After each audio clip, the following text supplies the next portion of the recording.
이렇게 시간 전에 집회에 참석하신 모든 분들을 진심으로 환영합니다.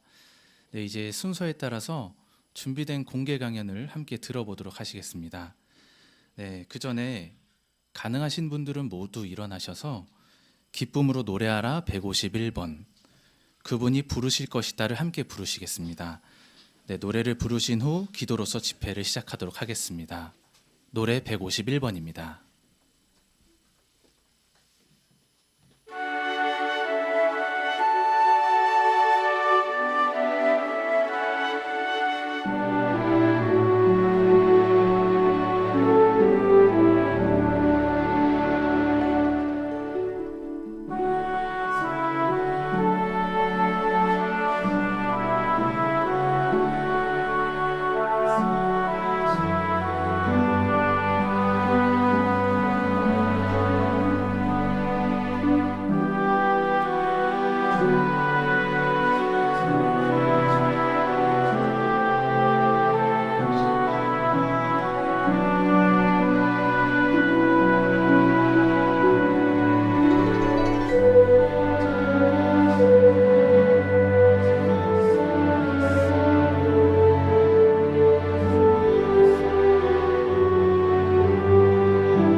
네, 이제 준비된 공개 강연을 들어볼 시간입니다.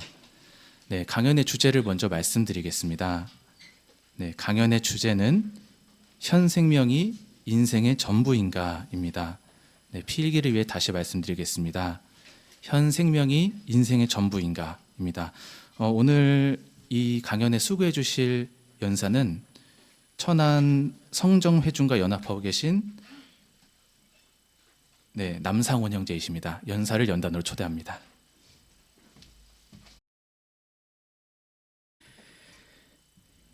인생을 사전에서는 사람이 살아있는 기간이라고 정의 내리고 있습니다. 의학이 발전된 오늘날 사람이 생존할 것이라고 여겨지는 전 세계의 평균 수명이 73세라고 합니다. 한국의 경우에는 83세라고 하는데요. 이 70년, 80년이라는 기간이 혹은 그보다 짧거나 긴 기간이 한 사람의 인생을 담을 수 있는 충분한 시간이라고 생각하시나요? 아니면 짧다고 생각하시나요? 많은 사람들이 젊은 시절에는 먹고 살기에 너무 바빠서 인생의 목적에 관해 생각해 볼 시간이 거의 없다고 느끼며 살아가고 있습니다. 그런데 나이가 들어가면서 인생이 너무 짧다는 것을 깨닫고 나서야 오늘의 연설의 주제처럼 현 생명이 인생의 전부인가? 라는 질문을 스스로 하게 되는 것 같습니다. 전도서 2장 11절에서는 역사상 가장 지혜로웠다는 솔로몬 왕도 자신의 모든 수고가 다 헛되어 바람을 쫓는 것과 같다고 말하였습니다. 이 말은 솔로몬이 젊음의 활력이 넘쳤던 청년에 대한 말이었을까요? 아니죠.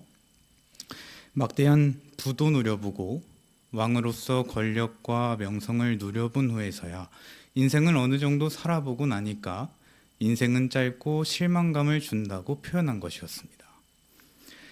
실제로 인생에서 부, 명예, 권력을 추구해온 많은 사람들도 인생은 짧고 실망감을 준다는 것을 단지 솔로몬의 말이 아니라 실제로 느끼고 있습니다. 바람을 잡으려고 하는 것은 누가 보더라도 무익한 일이죠. 빈손으로 끝나고 말 것을 잡아보겠다고 애쓰기에는 인생이 너무나도 짧기 때문입니다. 죽음이 시간을 기다려주지 않고 너무 빨리 찾아오기 때문에 시편 필자는 사람의 날을 풀과 같다고 기록하기까지 하였습니다. 그렇다면 이 짧은 생명이 인생의 전부일까요? 사람이 이렇게 사는 것이 결국에는 죽음이라는 것을 겪어봐야만 하는 것이 창조주의 원래 목적이었습니까? 사람은 죽지 않고 영원히 살도록 창조되었습니다. 여호와께서는 사람이 이 땅에서 영원히 살도록 창조하셨기 때문인데요. 증거가 있을까요? 성서를 펴서 확인해 보시겠습니다. 창세기 1장 28절을 펴보실까요?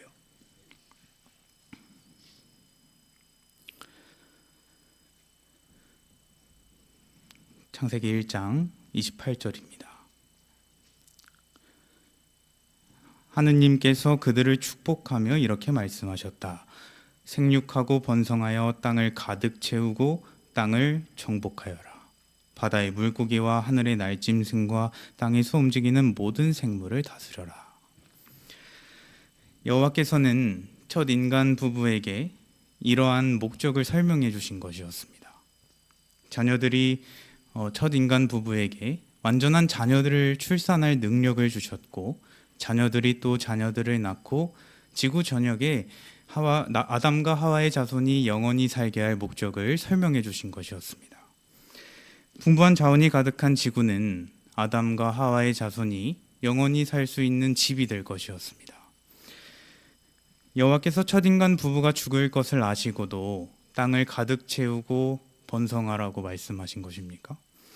100세의 나이에 죽는다고 가정하고 1년에 한 명의 자녀를 낳을 수 있었다면 아담과 하와가 이 땅을 가득 채우는 걸 볼 수 있었을까요? 아마 이 회관 정도 크기의 땅을 가득 채우는 것도 보지 못했을 것입니다. 10,000년을 산다고 할지라도 죽음이 있었다면 아담은 살아서 그 장면을 목격하지 못했을 겁니다. 이렇게 생각해 보면 여호와께서는 아담에게 죽기 전까지만 땅을 가득 채우라고 말씀하신 게 아니라는 걸 알 수 있죠. 첫 번째 사파를 같이 보실까요? 여호와께서는 아담과 하와에게 관대한 선물들을 많이 주셨습니다.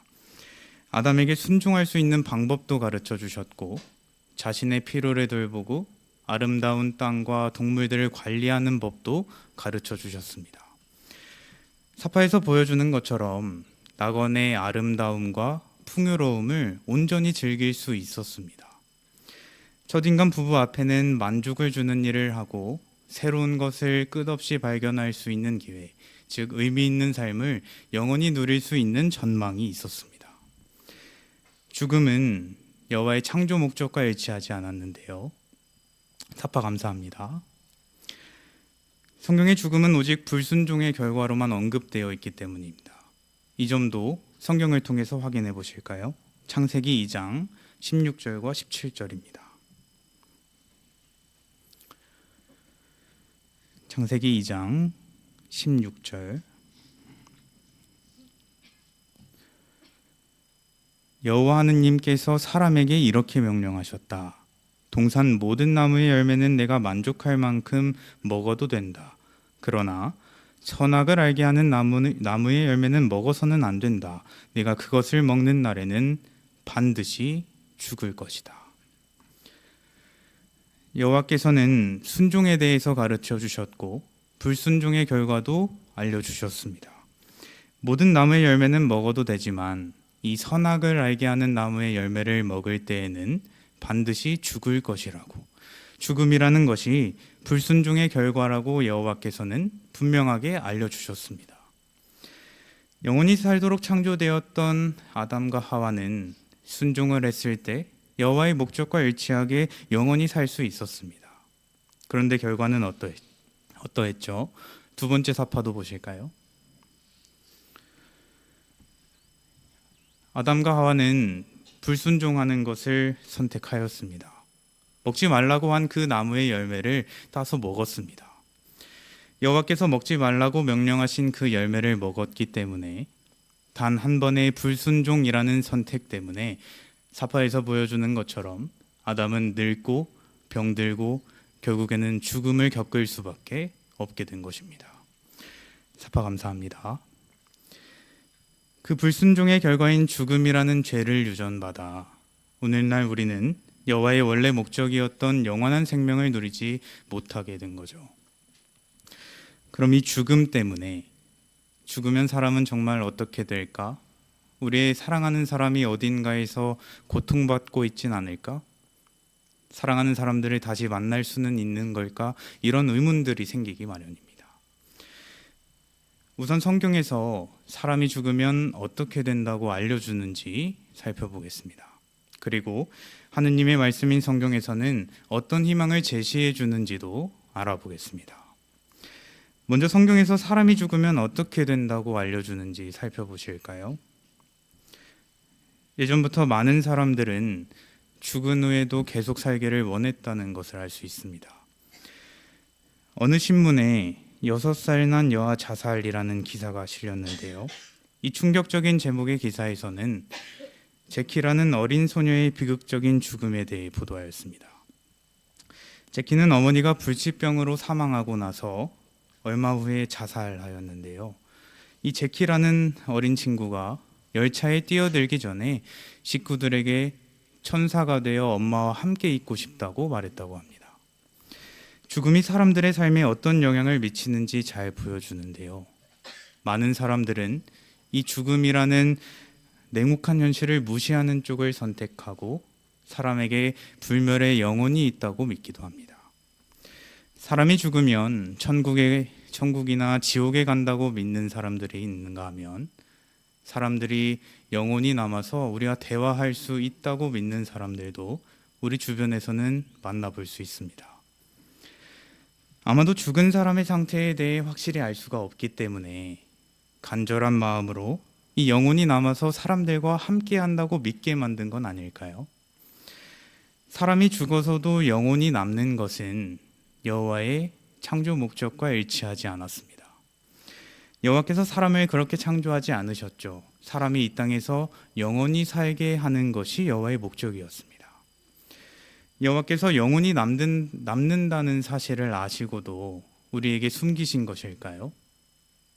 아담에게 죽은 후에도 땅에 사는 자녀들을 볼 수 있다고 말하신 적이 없었습니다. 성경에서는 사람이 죽을 때 그 사람의 무언가가 남는다고 가르쳐 주지 않기 때문이죠.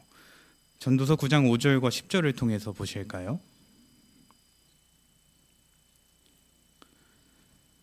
전도서 9장 5절과 10절입니다. 5절 살아있는 자는 자기가 죽을 것을 알지만 죽은 자는 아무것도 모르고 다시는 상도 받지 못한다. 그들에 대한 기억이 모두 잊혀졌기 때문이다. 10절 손에 닿는 일은 무엇이든 힘을 다해 하여라. 내가 들어갈 무덤에는 일도 계획도 지식도 지혜도 없기 때문이다. 죽은 자는 살아있을 때의 좋은 기억을 떠올리지도 못하고 고통이나 외로움을 느끼지도 못합니다. 마치 깊은 잠을 자는 무의식의 상태와 같기 때문인데요. 10절에서 언급하고 있는 무덤이란 사람이 죽으면 가는 곳. 성경에서는 이 단어를 활동이나 의식이 전혀 없는 상징적인 장소나 상태로 묘사하는데요. 의식과 활동이 모두 정지된 상태의 사람이 가는 장소를 가리키고 있는 것입니다. 욥기 14장 13절에 보면 욥은 무덤에 감추신다면 여호와의 분노가 지나갈 때까지 저를 숨겨두신다면 이라는 이 표현을 사용하였습니다. 만약에 무덤이 불타는 지옥이었다면 고통이 훨씬 심할 그런 고초의 장소로 보내달라고 요청한 것이었을까요? 당시 욥의 상황을 생각해 보면 욥은 사랑하는 자녀들을 다 잃었고 재산, 종들마저도 다 잃었습니다. 자신의 몸마저도 종기로 고통받고 있었죠. 이미 사람이 겪을 수 있는 고통은 다 겪은 뒤였습니다. 그런데도 이 고통이 겪기 힘드니까 더 고통스럽게 해달라고 요청한 것이었습니까? 욥은 무덤을 고통에서 벗어날 수 있는 곳이라고, 숨을 수 있는 곳이라고 생각했습니다. 사람이 죽으면 그의 생명은 끝이 나는 것, 즉 모든 것이 사라져 존재하지 않게 된다는 사실을 욥은 알고 있었던 것입니다. 시편 146편 4절에서 영이 나가면 사람은 흙으로 돌아가고 그날로 그 생각도 그날로 소멸된다고 기록되어 있는데요. 사람이 죽으면 아무것도 없는 상태가 된다고 성경에서는 알려주고 있는 것입니다.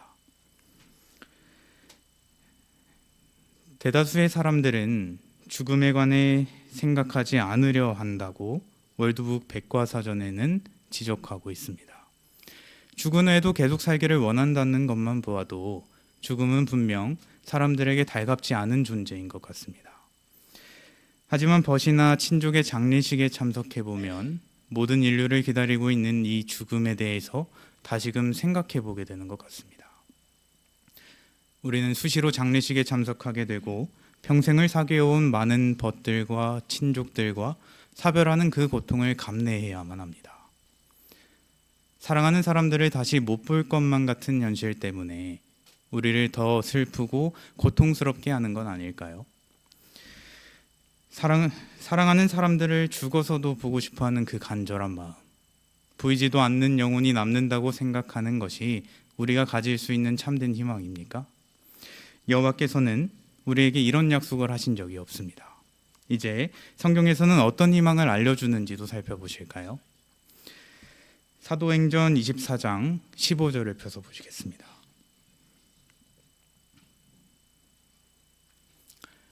사도행전 24장 15절입니다. 그리고 저도 저 사람들이 품고 있는 것과 똑같은 희망을 하느님께 두고 있습니다. 그 희망은 의로운 사람들과 불의한 사람들의 부활이 있으리라는 것입니다. 여호와께서는 다시 사랑하는 사람들을 만날 수 있는 이 부활이라는 희망을 우리에게 이야기하셨습니다. 여호와께서 아들인 예수를 사용하셔서 사랑하는 사람들을 일으켜 주시겠다고 약속하시는 것인데요. 사별한 사랑하는 사람이나 친구들을 보고 싶어하는 그 간절한 마음을 누구보다 잘 아시는 분이 여호와이십니다.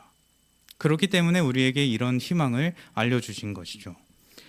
또한 이 성구에서는 의로운 사람들과 불의한 사람들의 부활이 있을 것이라고 하였습니다. 의로운 사람들의 부활은 여호와 예수에 대한 믿음을 가진 사람들을 가리키는데요. 성경 진리를 배우고 적용할 기회를 가져 충실하게 살아간 사람들의 부활입니다. 불의한 사람들의 부활은 성경 진리를 배우고 적용할 기회를 갖지 못한 사람들의 부활입니다. 세 번째 사파도 같이 보실까요? 부활되는 사람들 중 대다수는 땅에서 살게 될 희망을 갖게 됩니다. 사파에서 보여주는 것처럼 요한 5장 28절에서는 기념 무덤에 있는 모든 사람이 예수의 음성을 듣고 나올 때가 있다고 알려주고 있습니다. 외로운 사람들이든 불의한 사람들이든 이 땅에 잠들어 있는 모든 사람이 예수의 음성을 듣고 하느님을 섬기기로 선택할 때 영원한 생명을 누릴 수 있는 희망이 있다는 것입니다. 사파 감사합니다. 부활 희망은 동화 속에나 나오는 허황된 이야기가 아니죠. 여호와께서는 믿을 수 있는 증거들을 성경에 기록해 두셨기 때문입니다. 이 증거들도 하나하나 살펴보실까요? 고린도전서 15장 20절로 22절입니다.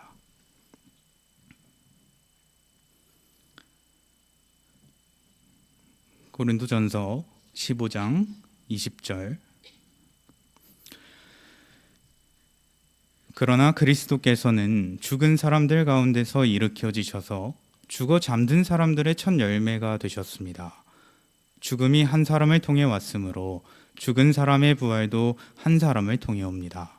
아담 안에서 모든 사람이 죽는 것처럼 그리스도 안에서 모든 사람이 살아나게 될 것입니다. 이성구에서는 아담이 인류에게 초래한 문제와 예수를 통해 가능해진 일을 대조하고 있는데요. 죽음이 한 사람을 통해 왔으므로 죽은 사람의 부활도 한 사람을 통해 오게 될 것이라는 점입니다. 우리는 아담의 불순종이 가져온 죽음을 겪을 수밖에 없지만 아들 예수를 부활시키심으로 대속희생을 치른 아들 예수를 부활시키셔서 이 문제, 비극적인 영향으로부터 우리를 구출해 주시겠다고 보증해 주시는 것입니다. 여호와께서는 예수를 통해 인류가 죄와 죽음의 속박에서 벗어날 길을 마련해 주시는 것이죠. 또한 성경에 나오는 부활 기록들을 읽고 묵상해 보면 하느님께서 죽은 사람들을 일으키실 능력과 열망이 있다는 사실을 확인해 볼 수가 있습니다. 성경에 나오는 기록을 하나 생각해 보시죠. 이 땅에 예수가 오셨을 때 친구였던 나사로를 부활시키시는 일이 있었습니다. 나사로는 이미 죽은 지 4일이나 지난 후였죠. 예수께서 나사로를 부활시키셨을 때 많은 사람들이 그 장면을 목격하였고 반대자들까지도 나사로가 살아난 것을 인정하였습니다. 나사로가 무덤 밖으로 걸어 나올 때 예수께서 죽은 사람을 부활시키실 능력이 있다는 점이 증명된 것이었습니다. 요한 11장 24절에서 나사로의 누이인 마르다가 이렇게 확신을 표현하였는데요. 요한 11장 24절을 보실까요?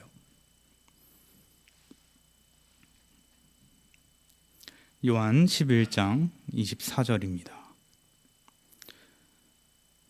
마르다가 말했다.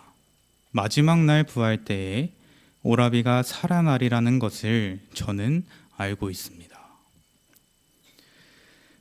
마르다는 오라비가 살아나기 바랍니다 라고 말한 것이 아니라 오라비가 살아날 것을 저는 알고 있습니다 라고 확신을 표현하였죠. 이런 확신을 가진 이유가 무엇일까요? 마르다는 예루살렘 근처에 살았기 때문에 예수께서 갈릴리의 나인 근처에서 과부의 아들을 부활시키셨다는 소식을 들어서 알고 있었을 겁니다. 예수께서 야이로의 딸을 부활시키신 일에 관해서도 들어서 알고 있었겠죠. 예언자 엘리야 시대에 예언자 엘리야가 과부의 아들을 부활시키셨다는 기록도 분명히 알고 있었을 것입니다. 마르다가 마지막 날 부활 때라는 표현을 사용한 것을 봤을 때 마르다는 지금이 아니라도 언젠가 미래에 부활이 있을 것임을 확신하고 있었던 것입니다. 마르다가 이렇게 확신을 가지고 있었던 이유가 무엇일까요? 부활에 대해 직접 목격한 적은 없지만 그 기록을 읽고 듣고 묵상해서 부활을 자신의 것으로 확신하고 있었던 것입니다. 그처럼 우리도 부활을 확신할 수 있는 기록들을 읽고 묵상해 볼 수가 있죠. 성경에 기록되어 있는 부활에 관한 기록을 묵상해 본다면 여호와께서 사람을 부활시키실 능력과 열망이 있다는 점을 확신하게 될 것입니다. 우리에게 부활 희망이 있다면 현 생명이 인생의 전부가 아니라고 말할 수 있겠죠. 그러면 여호와께서 이런 부활 희망을 주신 이유는 무엇일까요? 한 가지 분명한 사실은 사람을 매우 사랑하시기 때문입니다. 앞서 언급했던 욥이라는 인물은 여호와께 이런 질문을 하였습니다. 사람이 죽으면 다시 살 수 있겠습니까? 그는 이어서 이렇게 말하는데요. 욥기 14장 14절과 15절을 보시겠습니다.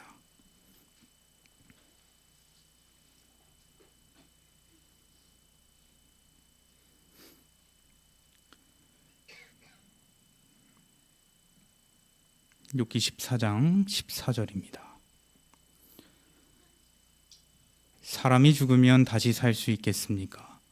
제 강제 노역의 모든 날 동안 저는 기다리겠습니다. 제 구제가 이르기까지 당신은 부르시겠고 저는 대답할 것이며 당신은 손수 지으신 것을 그리워하실 것입니다. 욥은 자신이 죽어도 여호와께서 자신을 잊지 않으실 것이라고 확신했습니다.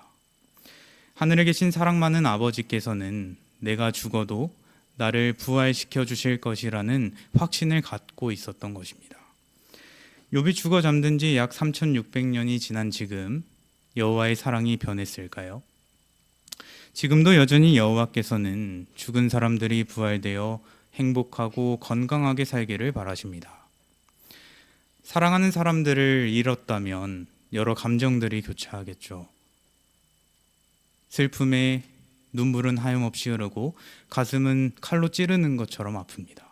외롭고 무력감이 들지도 모르죠. 이런 슬픈 감정이 드는 것은 죽은 사람을 매우 사랑했기 때문입니다.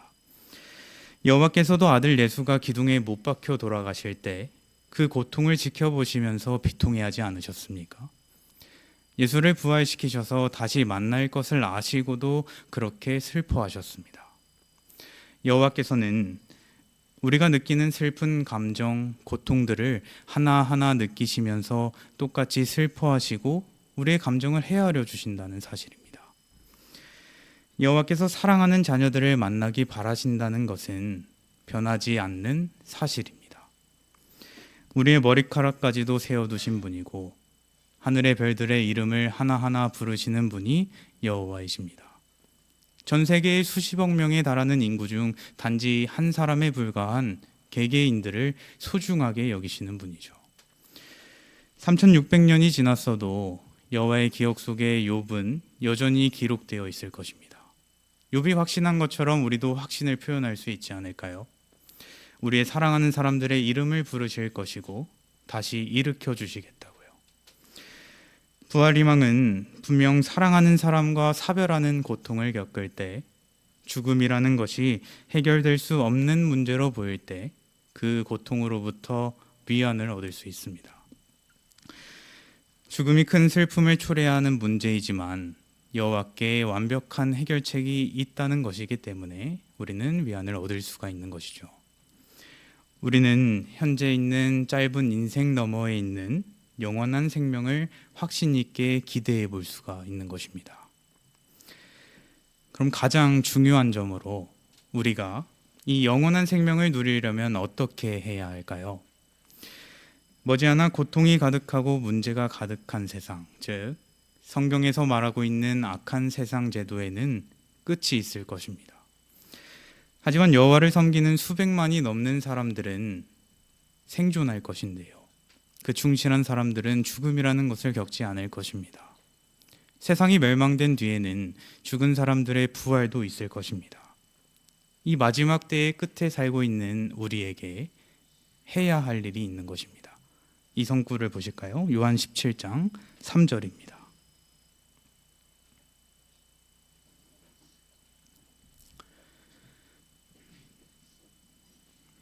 요한 17장 3절. 영원한 생명에 이르는 길은 오직 한 분의 참 하느님이신 아버지와 아버지께서 보내신 예수 그리스도를 알아가는 것입니다. 영원한 생명을 얻기 위해 지금 우리가 해야 할 일은 이성구에서 알려주고 있는 것처럼 여호와와 예수에 대해 알아가는 것입니다. 대속으로 인해서 누구나 저절로 영원한 생명을 얻게 되는 건 아니죠.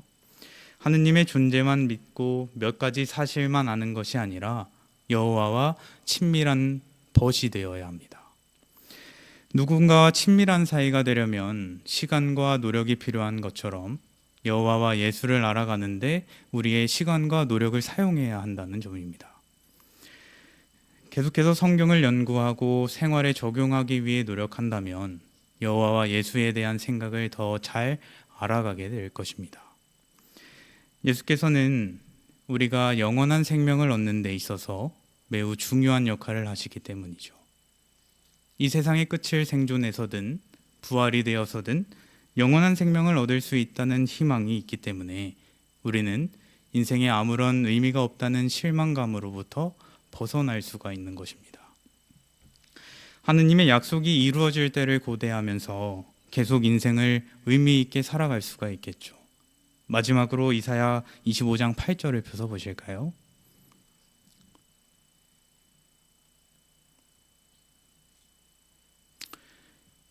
이사야 25장 8절입니다. 8절 그분이 죽음을 영원히 삼켜버리실 것이다. 주권자인 주 여호와께서 모든 얼굴에서 눈물을 닦아주시고 자신의 백성의 지옥을 온 땅에서 치워주실 것이다. 여호와께서 말씀하셨다. 여호와께서 약속하신 사랑하는 사람들과 다시 만나게 될 때를 상상해 보시기 바랍니다. 분명 인류를 창조하실 때 나타났던 여호와의 사랑은 첫 인간 부부의 불순종에도 불구하고 식지 않았습니다. 첫 인간 부부가 존재하도록 여호와와 함께 일한 예수도 여전히 사람들을 계속 사랑하십니다. 영원한 생명을 누리기 위해 여호와와 예수에 대한 믿음을 계속 길러나가시기 바랍니다. 우리가 흘렸던 그 마음 아픈 눈물들을 닦아주시겠다고 여호와께서는 약속하십니다.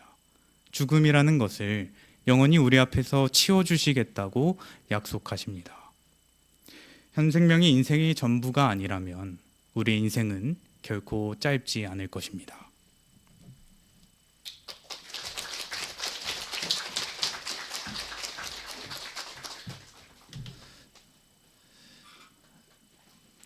네, 현 생명이 인생의 전부인가라는 주제로 훌륭한 연설을 해주신 남상훈 형제께 진심으로 감사드립니다. 네, 다음 주에도 오늘과 같은 훌륭한 연설이 이 장소에서 마련될 것입니다. 네, 강연의 주제를 미리 말씀드리자면 누가 인류를 통치할 자격이 있는가입니다. 네, 오늘처럼 집회에 참석하셔서 많은 유익을 얻으시길 권면해 드립니다. 네, 이제 전 세계에서 동일하게 진행되는 파수대 프로를 즐기도록 하시겠습니다. 오늘 파수대 프로의 사회자는 유승호 형제입니다.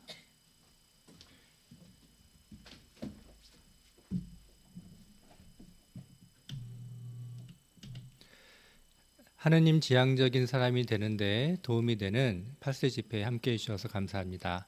가능하신 분들은 함께 일어나셔서 노래 120번 그리스도의 오날을 본받으리를 함께 부르시겠습니다.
네, 오늘은 연구기사 38번 다른 사람들을 존중하십시오입니다. 주제 성구는 잠언 22장 1절로서 은과 금을 얻는 것보다 존경을 얻는 것이 더 낫다입니다. 자, 요점을 함께 보실까요? 네, 우리가 왜 다른 사람들을 존중해야 합니까? 또 존중심을 보이기 힘든 상황에서도 어떻게 그렇게 할 수 있습니까? 네, 오늘날 그 존중심이 매우 결여된 세상에 저희는 살고 있습니다. 따라서 다양한 환경에서 존중심을 나타내는 것이 점점 더 도전이 되고 있는데요. 그런 어려운 가운데서도 우리가 어떻게 존중심을 나타낼 수 있는지 실용적인 교훈을 함께 배우시겠습니다. 언제나처럼 네, 요점 잡히고 네, 간결한 해설을 해주신다면 우리 모두에게 유익할 것입니다. 그럼 먼저 1항을 네, 은효사 형제가 낭독해 주시겠습니다. 다른 사람들이 나를 존중한다는 생각이 들면 기분이 좋지 않습니까? 우리는 누구나 존중받기를 원하며 존중을 받을 때 행복감을 느낍니다. 그렇기 때문에 성경에서는 이렇게 알려줍니다. 은과 금을 얻는 것보다 존경을 얻는 것이 더 낫다. 네, 먼저 1항 질문. 우리는 존중을 받을 때 어떻게 느낍니까? 네, 남강자 자매.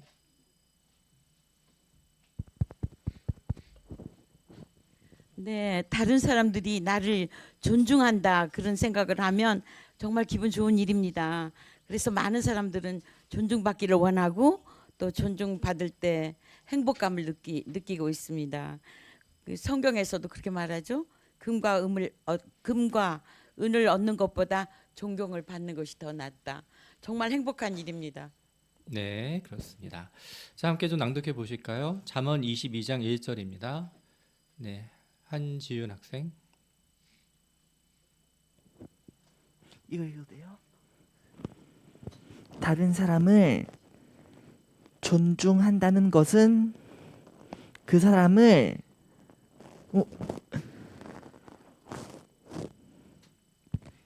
다시 읽어도 되나요? 네. 네. 우리는 존중을 받을 때 행복감을 느낍니다. 네, 요점을 다시 한번 강조해 줬네요. 잠언 22장 1절 낭독 성구 한 번 더 읽어보겠습니다. 네, 김효진 자매.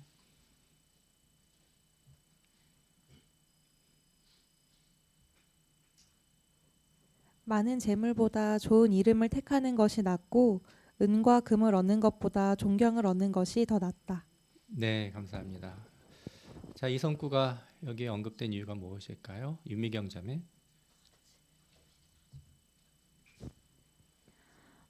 물질적으로 얻어지는 기쁨과는 비교할 수 없는 더 큰 기쁨을 존중받을 때 느끼게 되기 때문에 우리가 누군가를 존중해주면 그 사람이 행복하길 바란다는 걸 드러내는 것이고 존중하지 않고 무시하면 그 반대가 되어서 슬픔을 주고 사랑이 결여되었다는 것을 나타내는 것이 될 수 있습니다. 네, 그렇죠. 감사합니다. 다음 2항과 3항 보겠습니다. 다른 사람들을 존중하기가 늘 쉬운 것은 아닙니다. 주위 사람들의 결점이 눈에 띌 때 특히 더 그럴 수 있습니다. 또한 이 세상의 많은 사람들은 서로를 존중하지 않습니다. 하지만 우리는 달라야 합니다. 이유가 무엇입니까? 여호와께서 우리가 모든 부류의 사람들을 존중하기를 바라시기 때문입니다. 이 기사에서는 다른 사람들을 존중한다는 것이 무엇을 의미하는지 알아볼 것입니다. 그리고 1. 가족 2. 동료 형제 자매들 3. 하느님을 섬기지 않는 사람들에게 어떻게 존중심을 보일 수 있는지 살펴볼 것입니다. 특히 존중심을 보이기 어려운 상황에서 어떻게 그렇게 할 수 있는지 다룰 것입니다. 네, 2항과 3항 기억 질문. 다른 사람에게 존중심을 나타내기가 어려울 수 있는 이유는 무엇입니까? 홍원호 형제. 네, 상대방에게서 단점과 같은 결점이 눈에 들어오게 되면 존중심을 나타내기가 어려워지게 될 수 있습니다. 네, 요점 잡힌 해설 감사합니다. 어강규 형제. 한국 속담에도 가는 말이 고와야 오는 말이 곱고 그런 이야기가 있잖아요. 그런 것처럼 세상 사람들이 서로를 존중하지 않는 태도를 갖고 있기 때문에 우리가 다른 사람을 존중하기가 어렵게 됩니다. 네, 그렇습니다. 실용적이네요. 다음 니은 질문. 이 기사에서는 무엇을 살펴볼 것입니까? 네, 이 기사에서는 무엇을 살펴볼 것입니까? 장재현 자매.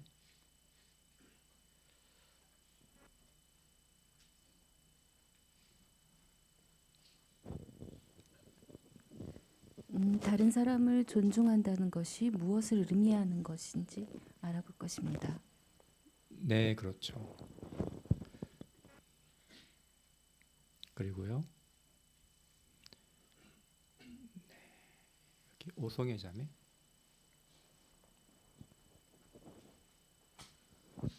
그래서 가족, 동료, 형제 자매들 하나님을 섬기지 않는 사람들에게 어떻게 존중심을 볼 수 있는지 살펴볼 것입니다. 네, 그렇습니다. 자, 그러면 소제목 다른 사람을 존중한다는 것은 무엇을 의미합니까? 사항입니다. 누군가를 존중한다는 것은 그 사람을 소중하고 가치 있게 여기고 그것을 행동으로 나타낸다는 의미입니다. 우리는 좋은 특성을 가지고 있거나 훌륭한 일을 한 사람을 존중합니다. 또한 권위를 가진 사람들에게도 존중심을 나타냅니다.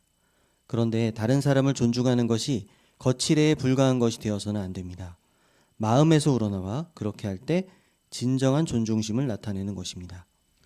네, 사항 질문. 다른 사람을 존중한다는 것은 무엇을 의미합니까? 네, 여기 장하준 학생. 다른 사람을 존중한다는 것은 그 사람을 소중하고 가치 있게 여기고 그것을 행동으로 나타낸다는 의미입니다. 네, 요점을 잘 말했네요.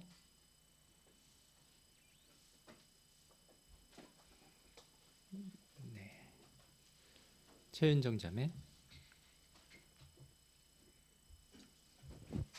네, 우리가 하는 존중이 거칠에 불과해서는 안 될 것입니다. 마음에서 우러나와야 하는데요. 마음속에서 상대를 귀중한 것으로 여기려고 한다면 진정한 존중심을 나타내게 될 것입니다. 네, 그렇습니다. 또 윤은주 자매.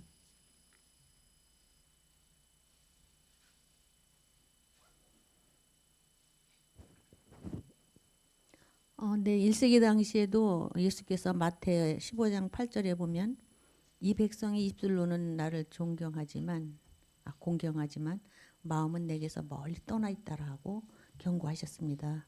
우리가 다른 사람을 존중한다는 것은 상대적일 수도 있다고 우리 모두는 생각하지만 우리 그리스도인들은 모두를 존중해야 되는데요. 그렇게 존중하는 것이 거칠에 불과한 것이 되어서는 안 되고 마음에서 깊이 우러나서 존중하는 태도를 나타내야 한다는 것을 알게 됩니다. 네, 맞습니다. 그렇죠. 그러면 다음 5항 보겠습니다. 여호와께서는 우리가 다른 사람을 존중하기를 바라십니다. 예를 들어 그분은 우리에게 위에 있는 권위를 존중할 것을 요구하십니다. 그런데 이 세상의 많은 사람들은 이렇게 생각하기도 합니다. 존중받을 만하게 행동해야 내가 존중해 주지. 여호와의 백성인 우리는 어떠합니까? 우리가 사람들을 존중하는 이유는 단지 그들의 행동 때문만은 아닙니다. 우리에게는 더 중요한 이유가 있습니다. 바로 여호와에 대한 사랑과 그분을 기쁘게 해드리고 싶은 마음 때문입니다. 5항 질문. 우리가 다른 사람을 존중하는 것은 무엇 때문입니까?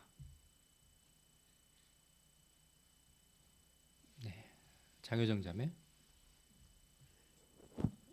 우리가 다른 사람을 존중하길 바라시는 여호와의 뜻에 따름으로 그분을 기쁘게 해드리고 싶기 때문입니다. 네, 그렇죠.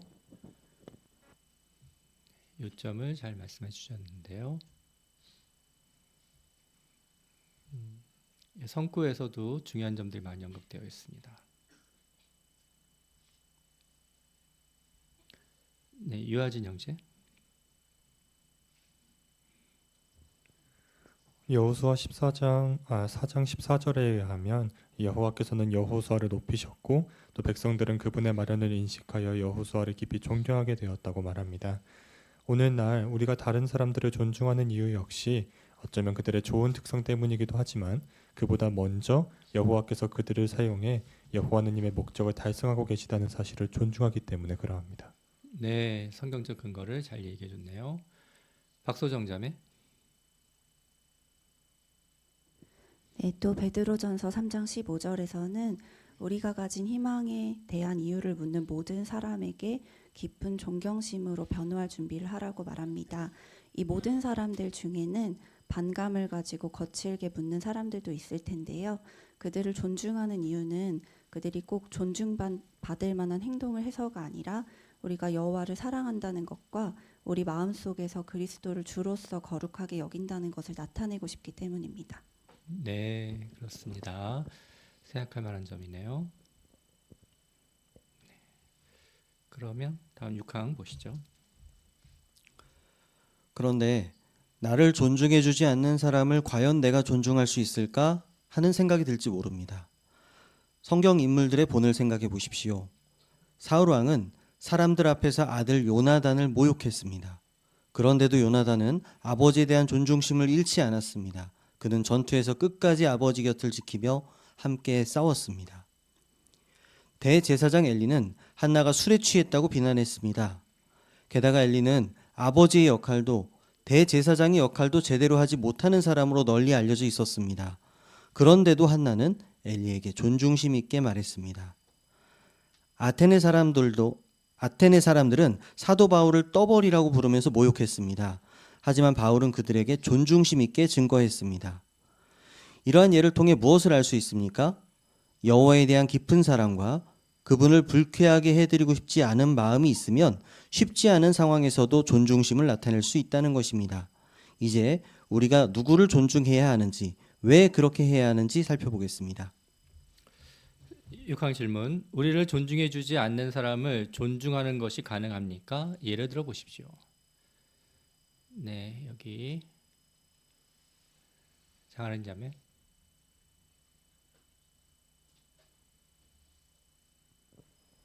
성경에선 존중받지 못했음에도 다른 사람을 존중했던 다양한 인물들이 나오는데, 예를 들어 사무엘상 20장 30절에서 34절을 보면 사울은 공개적으로 요나단을 모욕하고 화를 냈으며 전혀 존중하지 않는 태도를 보였습니다. 하지만 요나단은 아버지의 생명을 보호하려고 했고 전쟁에서 아버지의 곁을 지키며 끝까지 싸웠는데, 이는 가족에 대한 존중에서 좋은 본이 됩니다. 네, 좋은 대답이네요. 맞습니다. 김수현 자매. 대제사장 엘리는 부정한 아들들을 방치한 무책임한 아버지이자 무능한 대제사장으로 평판이 좋지 않은 사람이었는데, 그런 그가 한나를 오해하고 비난했습니다. 하지만 한나는 존중심 있게 자신의 입장을 설명했습니다. 형제 자매들에게 존중심을 나타내는 면에서 좋은 본이 되었습니다. 네, 이것도 좋은 본이네요. 네, 김명철 형제. 대부분의 사람들이 사도 바울을 떠벌이라고 부르면서 모욕하는 그런 일이 있었지만 사도 바울은 그들에게 존중심 있게 증거하면서 사도행전 17장 22절에 보면 아테네 사람들을 가리켜서 여러분은 다른 사람들보다 모든 면에서 신들을 두려워하는 마음이 더 큰 것 같습니다 라고 이야기함으로 그들을 정말로 인정해주고 존중하는 그런 태도를 나타냈습니다. 네, 그렇죠. 자, 그러면 여기 사파를 좀 함께 보실까요? 자, 이 사파를 보시면서 좀 어떤 중요한 요점을 찾아볼 수 있으십니까? 최윤정 자매. 네, 이 사파에 요나단이 아버지 곁에서 함께 있는데요. 사울이 갖고 있는 창이 아마 요나단에게 던진 창일 수도 있을 것입니다. 전투에 나가기 전에 요나단은 그 창을 보면서 아버지가 자신에게 한 부당한 행동이 떠올랐을 텐데, 그렇지만 이렇게 아버지 곁에서 함께하고 있습니다. 여호와에 대한 사랑 때문에 계속 아버지를 요나단은 존중하였다는 것을 알 수 있습니다. 네, 그렇죠. 같습니다. 또 어강교 형제. 예, 싸울 때 전사들은 오른쪽에 무기를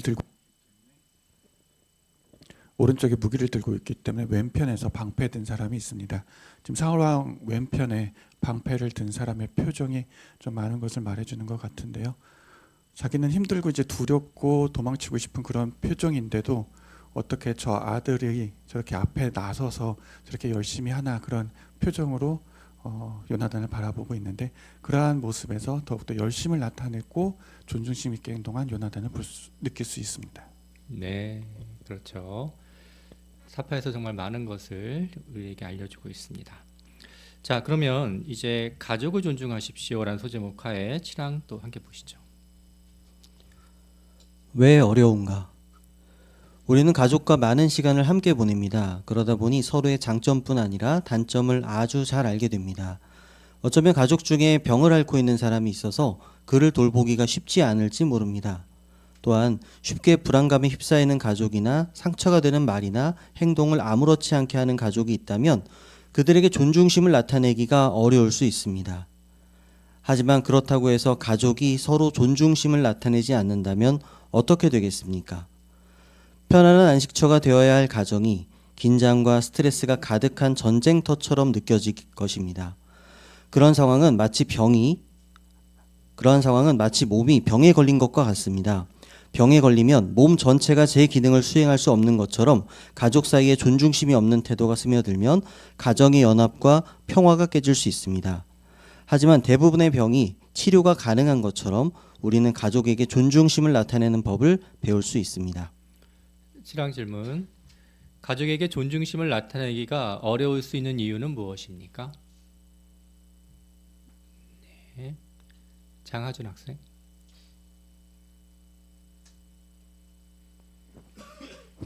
가족에게 존중심을 나타내기가 어려울 수 있는 이유는 가족과 많은 시간을 함께 보내는데 그러다 보니 서로의 장점뿐 아니라 단점을 아주 잘 알게 되기 때문입니다.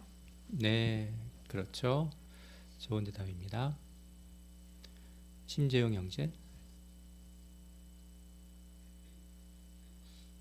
네, 지금 잘 해설해 준 것처럼 그렇기 때문에 가족들끼리는 서로 매우 익숙합니다. 그래서 이 정도는 괜찮겠지라고 생각하면서 말과 행동을 조심성 있게 하지 않을 수 있고 서로에게 상처가 될 수 있는 말이나 행동을 할 수 있기 때문에 서로에게 존중심 나타내기가 더 어려울 수 있을 것입니다. 네, 그렇죠. 그럴 수 있습니다. 네, 그리고 뭐 또 생각나시는 것이 있으실까요? 가족에게 존중심을 나타내기가 어려울 수 있는 다른 이유. 박준범 형제. 예, 사람은 누구나 기대하는 바가 있습니다. 특히 가족에겐 더 그런 것이 클 수 있는데 내가 이렇게 해도 괜찮겠지. 저 사람은 그러니까 우리 가족이니까 나를 이해해 주겠지라는 기대가 있다고 하면 쉽게 상처가 되는 말이나 또는 이상한 행동들을 할 때에도 상대가 이해할 것을 기대할 수 있습니다. 그렇게 하다 보면 존중심을 나타내기가 어려운 상황이 직면할 수 있습니다. 네, 그렇게 생각해 볼 수도 있네요. 좋습니다.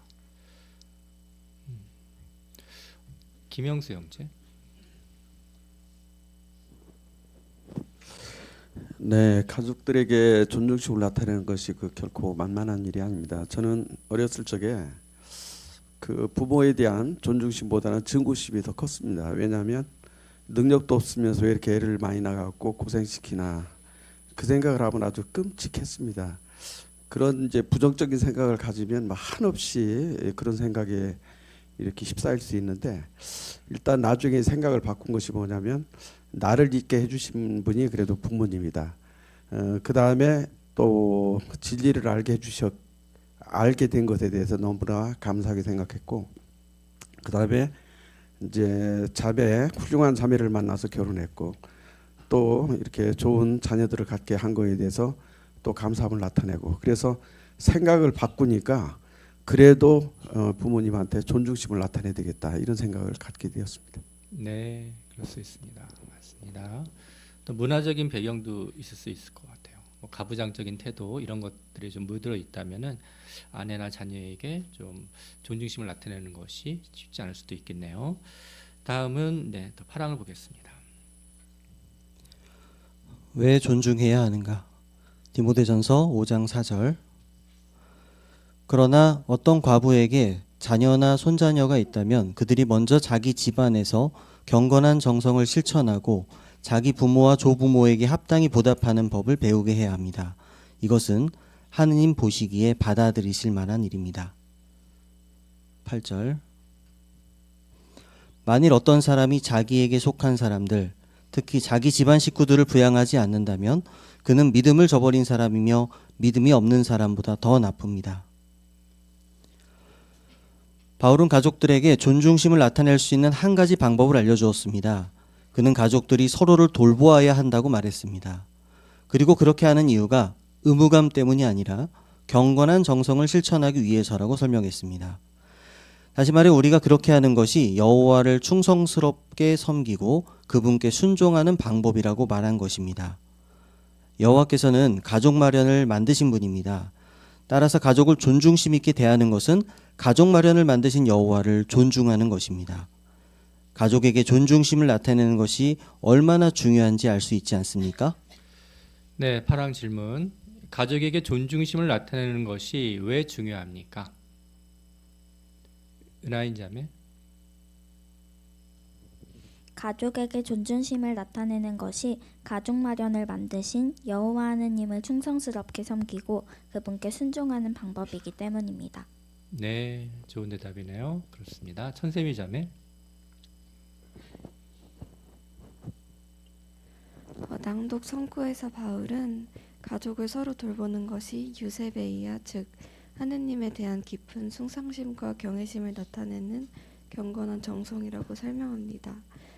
따라서 가족을 돌보고 존중하는 일은 단순한 의무가 아니라 경건한 정성을 실천하는 방법으로 가족 마련을 만드신 여호와를 존중하는 것이기 때문에 중요합니다. 네, 그렇죠. 그런 면에서 중요합니다. 네, 여기 디모데전서 5장 4절 또 관련된 내용 중에 연구 노트에서는요. 어떤 부분을 우리가 참조해 볼 수 있을까요?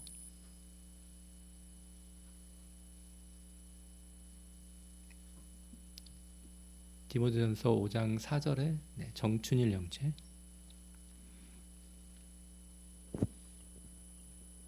네, 얼마 전에 저 친족이 되는 분한테 이런 얘기를 했습니다. 우리 그리스도인들도 배우는 것은 정말 여호와께서 아주 가장 좋은 것을 배우는데 특히 저도 지금도 고민을 하고 있는데 특히 진리 안에 있는 나이 드신 부모들이 이제 회중을 다르게 사용하는 경우가 있습니다. 저도 믿지 않는 부모를 돌아가실 때까지 돌봐드렸는데 우리 진리 안에서 그 회중에서는 당연히 계신 부모를 돌봐주고 있습니다. 그렇지만 가장 먼저 해야 될 것은 여기에 나온 것처럼 자녀가 부모를 돌봐줘야 될 의무가 있다는 점을 반드시 명심해야 된다는 점을 알게 되고 그런 것을 보는 또 그 손자녀들도 그 부모에 대한 존경심을 배운다는 점을 또 알게 됩니다. 네, 그렇죠. 맞습니다. 장은하 자매. 또 그 구절의 연구 노트에서는 일부 성경 번역편에서 이 표현을 존경하고 의무를 다하고로 번역하지만 그 표현에는 우리가 이러한 어려운 일, 즉 그 가족을 존중심 있게 대하는 일을 기쁨과 사랑으로 하는 동기가 영적이라는 사상이 빠져 있다고 설명합니다. 때문에 바울이 사용한 경건한 정성이라는 동사를 잘 생각한다면 우리가 가족을 존중하는 일이 하느님에 대한 숭상심을 나타내고 가정생활에 관한 그분의 명령에 순종하는 행동이기 때문에 가족을 서로 존중해야 함을 알려줍니다. 네, 그렇죠. 맞습니다. 자, 그러면 다음 또 9항을 보겠습니다. 어떻게 존중할 수 있는가? 아내를 존중하는 남편은 아내와 단둘이 있을 때나 사람들과 함께 있을 때나 아내를 소중히 여긴다는 것을 나타냅니다. 그런 남편은 결코 아내에게 폭력을 휘두르거나 모욕적인 말을 하지 않습니다. 또한 아내가 자신이 남보다 부족한 사람이라고 느끼게 하지도 않습니다. 아르헨티나에 사는 아리엘 형제는 이렇게 말합니다. 아내가 아프다 보니 가끔씩 상처 주는 말을 할 때가 있어요. 그럴 때면 진심으로 하는 말이 아니라고 생각하려고 노력합니다. 화가 날 땐 고린도전서 13장 5절을 떠올려요. 그러면 거칠게 말하는 게 아니라 존중심 있게 말할 수 있죠. 남편을 존중하는 아내는 다른 사람들 앞에서 남편에 대해 긍정적으로 이야기합니다. 남편에 대해 빈정거리는 말을 하지 않으며 남편을 심하게 비난하거나 깎아내리지도 않습니다. 그런 행동이 결혼 생활을 서서히 망치는 독과 같다는 것을 알기 때문입니다. 이탈리아에 사는 한 자매의 예를 생각해 보겠습니다. 그 자매의 남편은 불안증을 겪고 있습니다. 자매는 이렇게 말합니다. 남편이 너무 터무니없는 걱정을 하고 있다는 느낄 때가 있어요. 예전에는 그럴 때 나도 모르게 남편을 무시하는 듯한 표정을 짓거나 짜증 섞인 말을 하곤 했죠. 그런데 지금은 남편에게 늘 존중심을 나타내려고 노력하고 있어요. 다른 사람에 대해 존중심 있게 말하는 사람들과 가깝게 지낸 것이 도움이 되었습니다. 네, 구항 질문 보겠습니다. 남편과 아내는 어떻게 서로에게 존중심을 나타낼 수 있습니까? 네, 남편과 아내는 어떻게 서로에게 존중심을 나타낼 수 있습니까?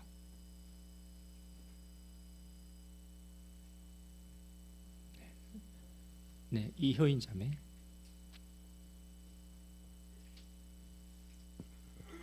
네, 폭력이나 모욕적인 말과 비난은 당연히 해서는 안 되겠지만 더 나아가 서로를 소중히 여기고 배려심 있는 행동과 감사함을 나타낼 때 서로에게 존중심을 나타내기가 쉬워질 것입니다. 네, 그렇죠. 맞습니다. 오유연 자매. 네, 그리고 아내 또한 다른 사람 앞에서 남편에 대해 긍정적이고 세워주는 말을 하려고 노력하므로 존중심을 나타낼 수 있습니다. 남편을 빈정거리거나 깎아내리는 말을 하지 않으므로 남편을 세워주고 또 가정을 평화롭게 유지하려고 노력한다면 잠언 14장 1절에서처럼 자기 집을 허물어뜨리는 것이 아니라 자기 집을 세우는 그런 지혜로운 아내가 될 수 있을 것입니다. 네, 성구를 잘 적용해 주셨네요. 그럼 사파 함께 좀 보실까요? 자, 이 사파는 어떤 장면을 묘사하고 있습니까? 우리가 좀 찾아볼 만한 요점들이 많을 것 같은데요. 네, 우선 어떤 장면입니까? 김명철 형제.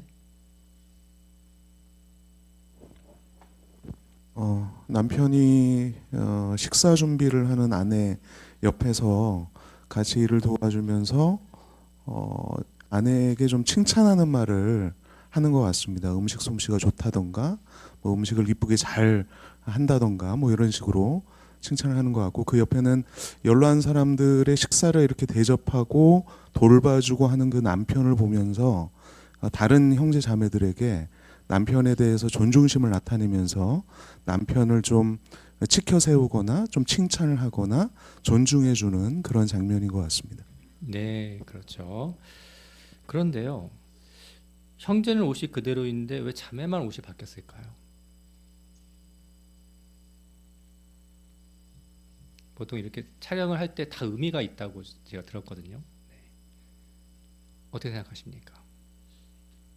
왜 굳이 자매가 옷을 바꿔서 촬영했을까요?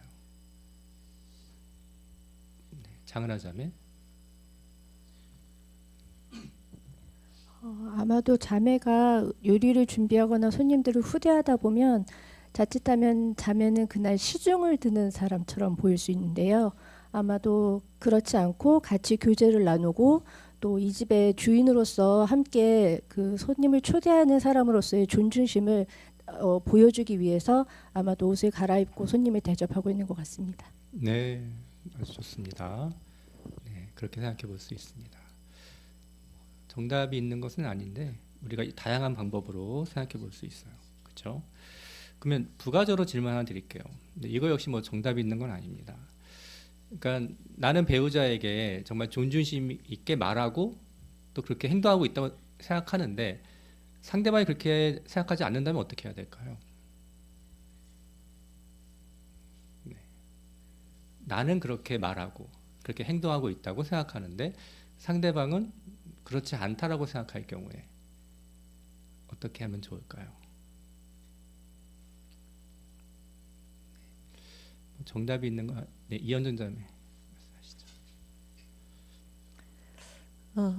여기 항의 맨 마지막에 보면 다른 사람에 대해 존중심 있게 말하는 사람들과 가깝게 지내는 것이 도움이 된다고 하였습니다. 나의 노력이 혹시 다른 사람 배우자에게 그렇게 비춰지지 않는다면 그렇게 생각하는 배우자들끼리 서로 그렇게 생각하는 가족과 좀 더 가깝게 교제를 나눠서 저 스스로 더 발전하려고 노력할 수 있을 것입니다. 네, 그것도 좋은 방법이네요. 그렇습니다. 또 김민우 형제. 비슷한 맥락일 수 있는데요. 어떤 다른 사람들과의 어떤 교제나 함께하는 자리에서 어떤 자신의 배우자를 칭찬하고 존중하는 태도를 보인다면 아마도 배우자도 그러한 부분에서 좋은 영향을 받을 것 같습니다. 네, 그렇죠. 김영수 형제.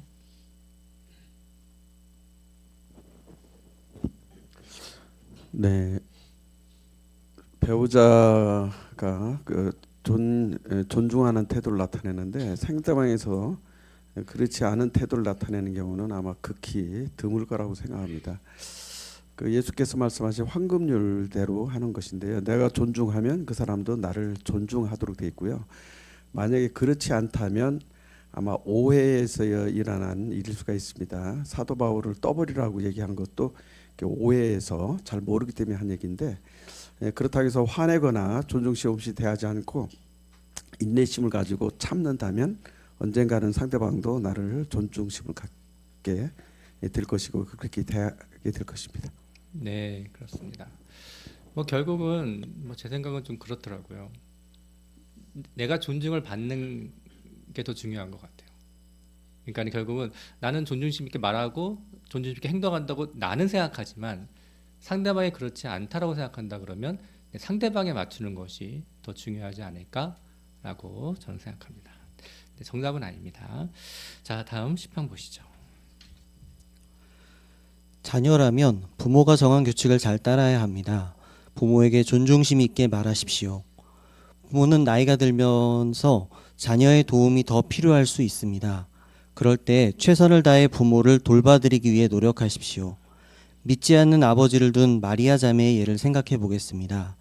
아버지가 병에 걸렸을 때 자매는 아버지를 돌봐드려야 했습니다. 그런데 자매의 아버지는 자매에게 상처 주는 말을 많이 했습니다. 자매는 이렇게 말합니다.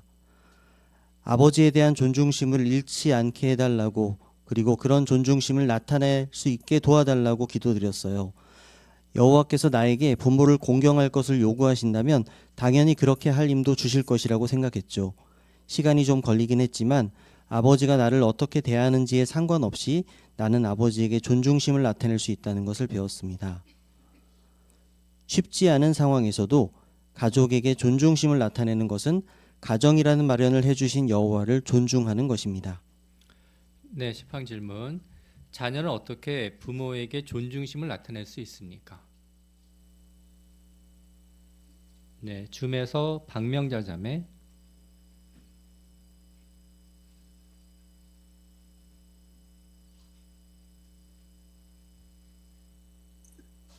네, 자녀라면 부모가 정한 규칙을 잘 따라야 합니다.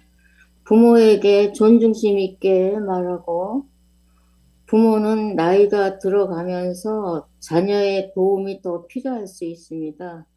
그럴 때 최선을 다해 부모를 돌봐드리기 위해 노력해야 합니다. 네, 그렇죠. 맞습니다. 네, 또 생각해 볼 만한 점이 더 있을까요?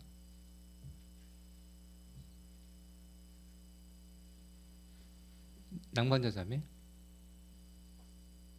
네, 믿지 않는 그 아버지를 둔 마리아의 경우가 나옵니다. 이 아버지는 자기가 감사한 줄 모르고 오히려 자기 딸에게 상처 주는 말을 했나 봐요. 그런데 이 자매가 노력했어요. 아버지가 어떻게 나한테 대하든지 상관없이 내가 아버지에게 존중심을 나타낼 수 있게 해달라고 여호와께 기도하고 노력했다고 나옵니다. 이것이 바로 여호와의 법에 순종하는, 여호와를 존중하는 것이라고 이 자매가 설명하고 있습니다. 네, 그렇습니다. 좋은 예네요. 어강규 형제. 언급해 주신 그 자매가 했던 말 중에 참으로 배울 점이 있다고 생각하는데요. 여호와께서 나에게 부모를 공경할 것을 요구하신다면 당연히 그렇게 할 힘도 주실 것이다라고 생각했다. 참으로 합리적이고 우리가 여호와께서 기대하시는 것만큼 우리도 여호와께 그러한 힘을 달라고 그리고 주실 것을 기대할 수 있을 것입니다. 네, 그렇습니다. 자, 그러면 이제 형제 자매들을 존중하십시오라는 소제목 하에 11항 보시죠. 왜 어려운가? 형제자매들은 성경의 표준에 따라 살기 위해 최선을 다합니다. 하지만 때로는 우리를 불친절하게 대하거나 오해하거나 짜증나게 할 수 있습니다. 그처럼 불평할 이유가 생길 때 형제자매들에게 존중심을 나타내기가 어려울 수 있습니다. 그런 상황에서도 우리가 존중심을 나타내야 하는 이유는 무엇입니까? 11항 질문. 형제 자매들에게 존중심을 나타내기가 왜 어려울 수 있습니까? 김은비 자매. 때로는 상대의 행동이나 말 또한 우리를 오해하는 일과 같이 감정이 상하게 되는 일이 생길 수 있습니다. 그리스도인들은 서로에게 사랑을 나타낼 것을 기대하기 때문에 상처를 받게 되는 상황들과 같이 골로새서 3장 13절에 언급된 불평할 이유가 생기게 된다면 존중심을 나타내기가 어려울 수 있습니다. 네, 그렇죠. 맞습니다. 배경윤 자매. 네, 골로새 3장 13절에서 불평할 이유가 있더라도 기꺼이 용서할 것을 권고합니다. 우리는 불완전하고 살아온 배경이나 환경이 다 다르기 때문에 여러 가지 불평할 만한 이유들이 발생할 수 있지만 그런 여러 가지 이유들이 있다 하더라도 하나님께서는 존중심 있게 대하기를 원하십니다. 네, 그렇죠. 맞습니다. 근데 우리가 그 윤미경 자매. 또 우리가 성경의 표준에 따라 살기 위해 최선을 다하다 보면 기대치가 너무 높아져서 그렇게 될 수도 있습니다. 네, 맞습니다. 기대치가 높은 것도 또 중요한 이유가 될 수 있습니다. 다음은 12항을 보시죠. 왜 존중해야 하는가? 베드로서 2장 9절로 12절. 이와 같이 여호와께서는 어떻게 경건한 정성을 바치는 사람들을 시련에서 구출하고 불의한 사람들은 심판의 날에 멸망시키기 위해 보존해 두어야 하는지 알고 계십니다. 특히 다른 사람들의 육체를 더럽히려고 하며 권위를 업신여기는 자들을 그렇게 하실 것입니다. 그들은 대담하고 자기 고집대로 하며 영광스러운 이들은 두려움 없이 모욕합니다. 그러나 천사들은 더 큰 힘과 능력이 있으면서도 여호와에 대한 존경심 때문에 그들을 모욕하며 고발하지 않습니다. 그런데 그들은 잡혀 죽기 위해 태어나 본능에 따라 행동하는 이성 없는 동물과 같아서 자기들이 모르는 것들을 모욕합니다. 그들은 자기들의 파괴적인 행로로 인해 멸망을 당할 것이며 베드로는 1세기 그리스도인 회중 일부 사람들이 영광스러운 이들, 즉 그리스도인 장로들에 대해 모욕적으로 말했다고 썼습니다. 충실한 천사들은 그 모습을 보고 어떤 반응을 보였습니까? 천사들은 더 큰 힘과 능력을 가진 완전한 존재들인데도 여호와에 대한 존경심 때문에 그 교만한 반대자들에 대해 단 한마디도 비난하는 말을 하지 않았습니다. 천사들은 심판하고 꾸짖는 일을 여호와께 맡겼습니다. 우리도 천사들을 본받아 반대자들을 존중심 없이 대하지 않습니다. 그렇다면 여호와를 사랑하는 우리 형제 자매들에게는 얼마나 더 존중심을 나타내야 하겠습니까? 우리는 그들을 존중하는 면에서 솔선해야 합니다. 그렇게 하는 것은 여호와께 존중심을 나타내는 것입니다. 12항 질문. 형제 자매들을 존중하는 것이 왜 중요합니까?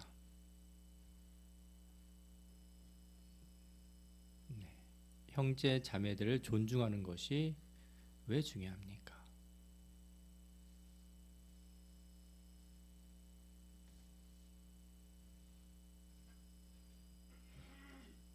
천세미 자매.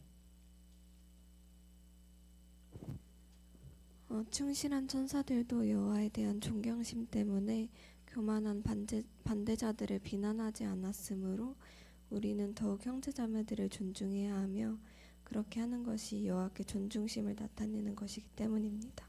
네, 그렇죠. 좋은 대답입니다.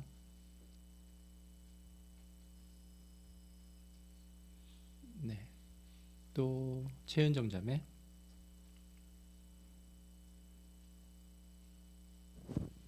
네, 여기 로마 14장 12절에 보면 우리 각자가 하나님께 답변할 것이라고 알려줍니다. 우리가 동료를 판단하는 것은 그 여호와의 권리를 뺏는 것과 같을 것이기 때문에 누군가에 대해 불평할 이유가 있다 하더라도 우리가 계속 존중심을 나타내야 할 것입니다. 네, 그렇죠. 네, 장효정 자매.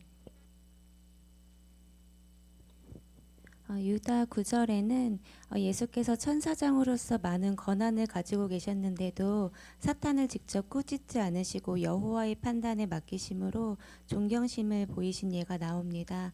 예수께서 사탄에게도 그러셨다면 우리도 형제자매들을 비평하는 것이 아니라 존중심을 나타내려 노력해야 하고 그 일은 결국 여호와께 존중심을 나타내는 일이 될 것입니다. 네, 그렇죠. 좋은 내용입니다. 박준범 형제. 네, 현 세상에서 우리가 참 하나님이신 여호와를 숭배하기로 결정한 이 삶을 사는 것이 쉬운 길은 아닙니다. 세상에 많은 사람들이 우리를 존중심 없게 대하기 때문인데 우리와 같은 길을 걷는 우리의 동료들을 존중심 있게 대하는 것이 얼마나 더 중요한 일인지 생각할 수 있습니다. 네, 그렇죠. 생각해 볼 만한 점을 잘 말씀하셨네요. 정춘일 형제. 네, 저는 여기 로마 12장 10절에서 형제 사랑 안에서 서로 부드러운 애정을 가지십시오. 서로 존중하는 면에서 솔선하십시오라는 이 손구를 다시 한번 생각하게 되는데 상대가 먼저 나한테 잘해줬을 때 나도 잘해주는 것이 아니라 내가 먼저 솔선해야 된다는 점을 항상 준비하고 있다면 정말 우리가 많은 평화 가운데 연합할 수 있다는 점을 배우게 됩니다. 네, 그렇습니다. 자, 다음은 13항과 14항을 보시죠. 어떻게 존중할 수 있는가? 장로들은 사랑이 느껴지는 방식으로 다른 사람들을 가르치기 위해 노력해야 합니다. 조언을 할 때는 친절하게 하십시오. 자신이 화가 나 있을 때는 조언을 하지 않는 편이 좋을 것입니다. 자매들은 다른 사람에 대해 부정적인 이야기를 하지 않고 거짓 소문을 퍼뜨리는 데 참여하지 않으므로 회중에서 서로를 존중하는 분위기가 유지되도록 도울 수 있습니다. 또한 우리 모두는 회중 장로들에게 존중심을 나타내야 합니다. 그들은 집회를 사회하고 전파 활동을 조직하고 걸음을 잘못 내디딘 사람들을 돕기 위해 최선을 다하고 있습니다. 그들에게 협조하고 그들의 수고에 감사를 표현하십시오. 로시오라는 자매는 한 장로 형제에게 조언을 받은 뒤에 그 형제에게 존중심을 나타내기가 쉽지 않았습니다. 자매는 이렇게 말합니다. 그 형제의 말이 너무 심하다고 생각했어요. 집에서 그 형제에 대해 부정적인 말을 쏟아냈죠. 겉으로 표를 내지 않으려고 노력했지만 마음속으로는 그 형제의 동기를 의심하면서 형제가 해준 조언을 무시하고 있었어요. 자매가 그러한 태도를 바로잡는 데 무엇이 도움이 되었습니까? 자매는 계속 이렇게 말합니다. 성경을 읽다가 데살로니가전서 5장 12, 13절을 보게 됐어요. 나는 장로들에게 존중심을 나타내라는 이 성구의 말씀을 적용하지 못하고 있었죠. 그 점을 깨닫자 양심이 괴로웠어요. 그래서 여호와께 기도하고 출판물에서 도움이 되는 내용을 찾아보았어요. 그 형제가 문제가 아니라 내가 교만한 게 문제라는 것을 깨달았어요. 다른 사람을 존중하려면 겸손을 기를 필요가 있다는 것을 알게 되었죠. 아직 부족하지만 다른 사람에게 존중심을 보이는 면에서 발전하기 위해 최선을 다하고 있어요. 여호와께서 내 노력을 보고 기뻐하실 걸 알기 때문에 마음이 편안합니다. 13, 14항 회중 형제 자매들에게 어떻게 존중심을 나타낼 수 있습니까?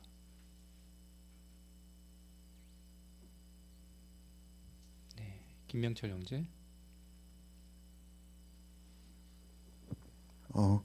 그 옳은 말이라고 해서 다 맞는 말이 아니다라는 말이 있습니다. 그래서 우리가 무슨 말을 할지만이 아니라 어떻게 말하는지에도 관심을 가져야 하는데, 우리 말이 과연 아무리 조언을 한다고 하더라도, 그 말이 맞다고 하더라도 그것이 과연 친절한지 부드러운지 이런 점들을 생각해 볼 필요가 있습니다.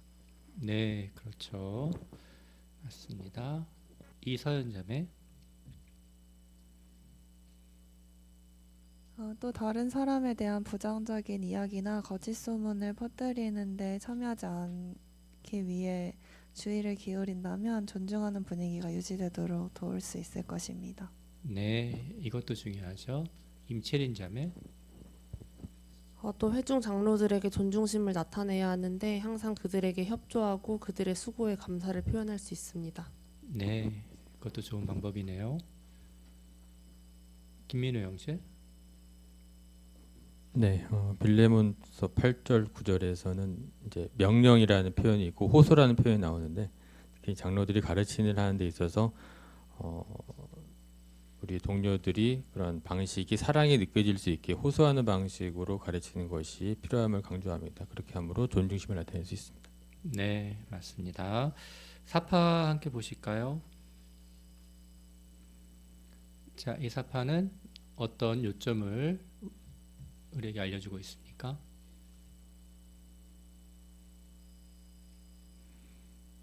네.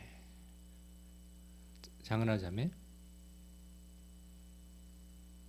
예, 여기 사파의 자매가 그 회중의 장로를 생각하면서 그들이 하는 일을 생각하게 되는 것 같은데요. 연설을 하여서 회중의 프로를 주재하고 또 연로하신 회중의 전도인들을 돌보고, 또 아래는 눈이 왔을 때 눈을 치우는 것처럼 눈에 보이지 않는 수고들을 하시는 그 형제의 모습을 생각하는 것 같습니다. 이런 형제들이 회중을 주재하기 위해서 보이지 않게 하는 크고 작은 노력들 때문에 낭독성구에서는 2배나 존중받기에 합당한 사람들이라는 표현을 쓰셨는데요. 때문에 우리 역시 그들의 지시에 잘 순종하고 협조하고 수고의 감사를 표현함으로 존중하는 일에 앞장설 수 있습니다. 네, 맞습니다. 이현정 자매. 제가 이 자매의 얼굴을 봤을 때는 자매가 마냥 행복하거나 기쁘게만 보이지는 않았습니다. 뭔가 아쉬운 것도 있을 수 있고, 그 형제가 비록 젊은 형제지만 나에게 실수한 것도 있었을지 모르겠다는 생각을 하게 되었습니다. 하지만 이 자매는 나이에 초점을 맞춘다거나 섭섭한 거나 아쉬운 거에 초점을 맞추지 않고 의도적으로 장로 형제들의 훌륭한 점을 생각하려고 노력하는 것 같이 보였습니다. 디도서에서는 분위기라는 단어가 나옵니다. 내가 나타내는 그 태도의 분위기 때문에 우리 회중의 분위기에 영향을 미칠 수 있다라는 의미인 것 같습니다. 이 자매가 노력하는 것처럼 저 역시 저의 분위기가 형제 자매들에게 존중심을 나타내는 태도로 보일 수 있도록 의도적으로 노력해야 되겠다고 생각해 보았습니다. 네, 아주 좋은 점을 잘 언급해 주셨네요. 맞습니다. 그러면 다음 소제목 보시죠. 하나님을 섬기지 않는 사람들을 존중하십시오. 15항입니다. 왜 어려운가? 우리가 봉사할 때 만나는 많은 사람들은 성경 진리에 전혀 관심이 없습니다. 어떤 사람들은 어릴 때 배우거나 들은 내용 때문에 우리가 전하는 소식을 들으려고 하지 않습니다. 또 학교 친구나 직장 동료들이 무례하거나 불친절할 수 있습니다. 선생님이나 고용주가 지나치게 까다롭거나 우리를 무시할지도 모릅니다. 주의하지 않는다면 그런 사람들에 대한 존중심이 서서히 약해져서 우리도 그들을 친절하게 대하지 못할 수 있습니다. 15항. 무엇 때문에 하느님을 섬기지 않는 사람들에게 존중심을 나타내기가 어려울 수 있습니까? 네, 정태훈 형제. 우리는 야외 봉사, 일자리, 학업 등에서 다양한 사람들을 만납니다. 좋은 사람도 만나는 반면에 무례하거나 불친절한 사람, 또 야외 봉사에서는 논쟁을 벌이려고 하는 사람들을 만날 수도 있는데, 그럴 때면 존중심을 나타내기 어렵고 마음속에 작은 불씨가 피어오를 수도 있습니다. 방치해둔다면 걷잡을 수 없는 큰 불이 되는 것을 알기에 그러한 면에서 항상 깨어있고 주의를 기울일 필요성이 있습니다. 네, 맞습니다. 그렇네요. 네, 그럼 다음 16항 보시죠. 왜 존중해야 하는가? 여호와께서는 우리가 그분을 믿지 않는 사람들을 어떻게 대하는지에 관심을 갖고 계십니다. 사도 베드로는 그리스도인들에게 그들의 훌륭한 행실 때문에 사람들이 하느님께 영광을 돌리게 될 수 있다고 말했습니다. 그래서 믿음을 변호해야 할 때 온화한 태도와 깊은 존경심으로 그렇게 하라고 교훈했습니다. 법정에 서거나 이웃 사람들에게 우리의 믿음을 설명해야 할 때 여호와께서 그 자리에 함께 계신다는 점을 기억하면서 그들에게 존중심을 나타내십시오. 여호와께서는 우리가 무슨 말을 어떤 방식으로 하는지 유의해 보십니다. 그렇습니다.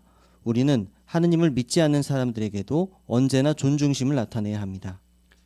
네, 먼저 베드로전서 2장 12절 그리고 3장 15절을 낭독해 보겠습니다. 자, 어느 분께서 낭독해 주실 수 있을까요? 네, 김은경 자매. 이방 사람들 가운데서 여러분의 행실을 훌륭하게 유지하십시오. 그러면 그들은 여러분이 잘못을 범한다고 비난하다가도 여러분의 훌륭한 행실의 목격 증인이 되어 하느님이 검사하시는 날에 그분께 영광을 돌리게 될 것입니다. 오히려 여러분의 마음속에서 그리스도를 주로서 거룩하게 여기고 여러분이 가진 희망에 대한 이유를 묻는 모든 사람에게 항상 변호할 준비를 하십시오. 그러나 온화한 태도와 깊은 존경심으로 그렇게 하십시오. 네, 감사합니다. 16항 질문. 여호와를 섬기지 않는 사람들에게 존중심을 나타내는 것이 왜 중요합니까?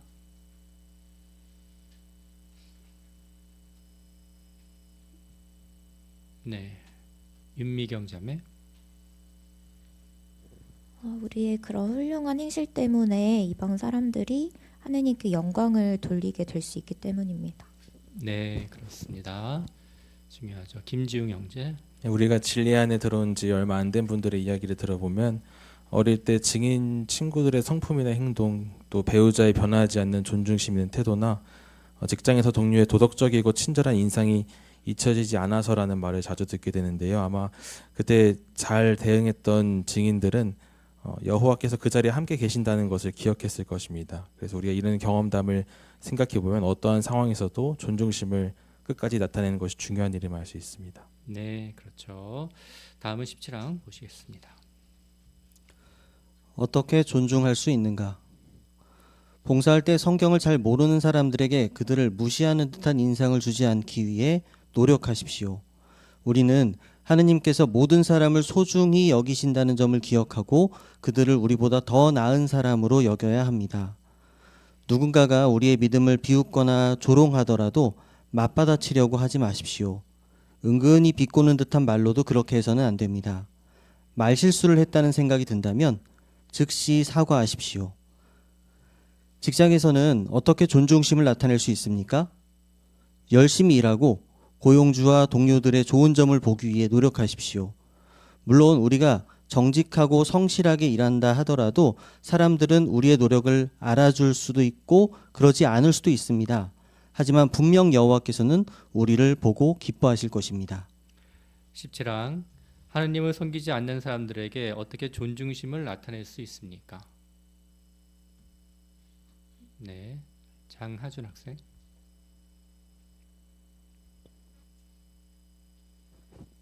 봉사할 때 성경을 잘 모르는 사람들에게 그들을 무시하는 듯한 인상을 주지 않기 위해 노력함으로 그럴 수 있습니다. 네, 그렇죠.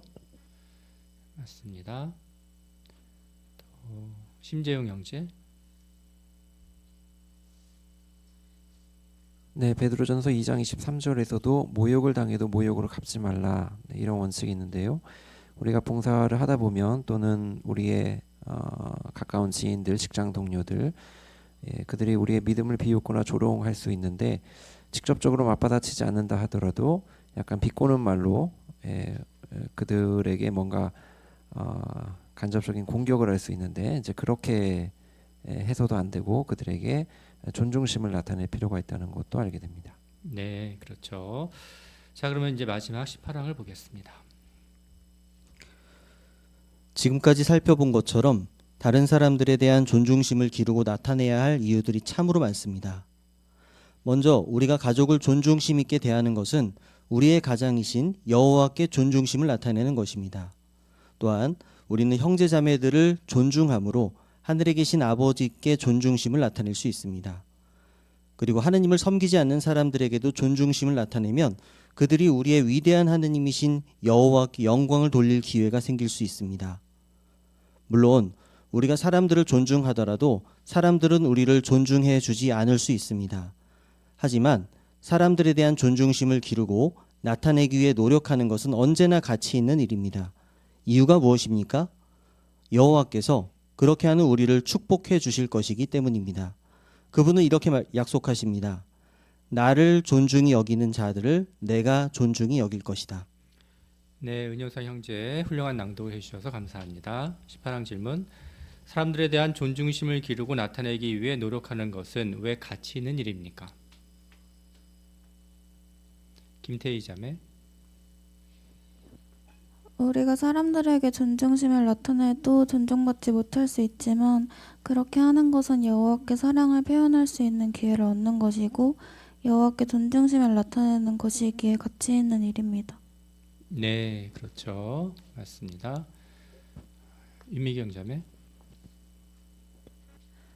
사실 그 하느님을 모르고 또 우리를 함부로 대하는 사람을 존경심 있게 대하는 건 참 어려운 일일 수 있습니다. 하지만 우리가 존경심 어린 태도로 그들을 대할 때 그들은 감동을 받을 수 있게 되고 또 우리가 그런 훌륭한 태도로 그들을 대하는 이유가 여호와께 교육받았기 때문임을 알게 된다면 그들은 여호와께 감동을 받고 또 우리 사랑하는 형제자매가 될 수도 있기 때문에 존중심을 나타내야겠습니다.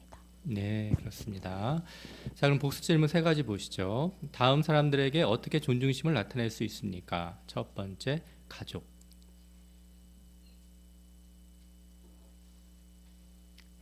네, 정춘일 형제. 네, 가족 내에서 가장 먼저 부부가 서로 간의 존중심을 나타낼 필요가 있고 또 자녀들이 또 부모에게 대한 존중심을 나타낼 수 있습니다. 그럼으로써 모든 그 평화가 이루어질 수 있다는 점을 배우게 됩니다. 네, 그렇죠. 두 번째, 형제 자매들.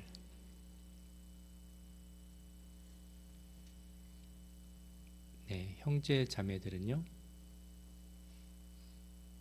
어떻게 존중심을 나타낼 수 있습니까?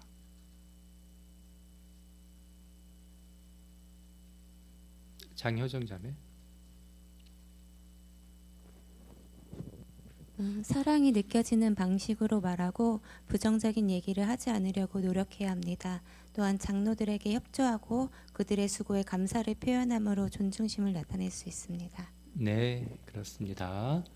다음 3번째, 하느님을 섬기지 않는 사람들. 자, 이런 사람들에게는 우리가 어떻게 존중심을 나타낼 수 있습니까? 김수연 자매.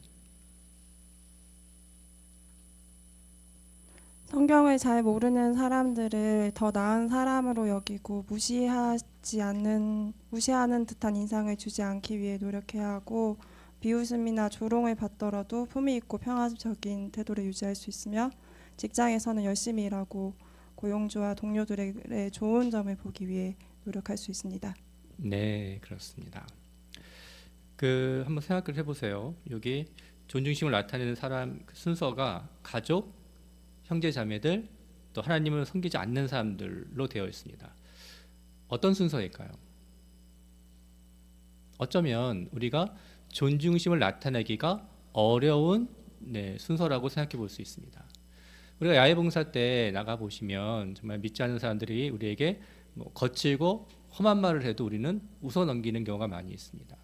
하지만 회중에서는요, 형제들의 작은 서운한 행동에도 내 마음에 상처를 입고 또 기분이 상해서 무례하게 반응할 수도 있습니다. 그리고 또 그 상태에서 집에 가게 되면은 아무 잘못도 하지 않은 배우자나 다른 가족 성원들에게 괜히 짜증을 내면서 함부로 대할 때가 종종 있을 수 있습니다. 근데 생각해 보시면요, 이 순서가요, 우리가 사랑하는 순서라고도 생각해 볼 수 있습니다. 따라서 우리가 가장 사랑하는 가족에게 가장 존중심 있게 대한다면은 어차피 우리는 뒤에 있는 사람들은 더 쉽게 존중심을 나타낼 수 있을 것이라고 생각해 볼 수 있습니다. 그리고 그 모든 과정에서 우리가 여호와를 기쁘시게 하는 것이 가장 중요한 동기가 되어야 할 것입니다. 네, 오늘 해설에 참여해 주신 모든 분들께 감사드립니다. 이제 가능하신 분들 함께 일어나셔서요, 노래 129번 우린 계속 인내하리라를 함께 부르시고 오늘 훌륭한 연설을 해주신 남상훈 형제의 기도로서 오늘 집회를 마치도록 하겠습니다.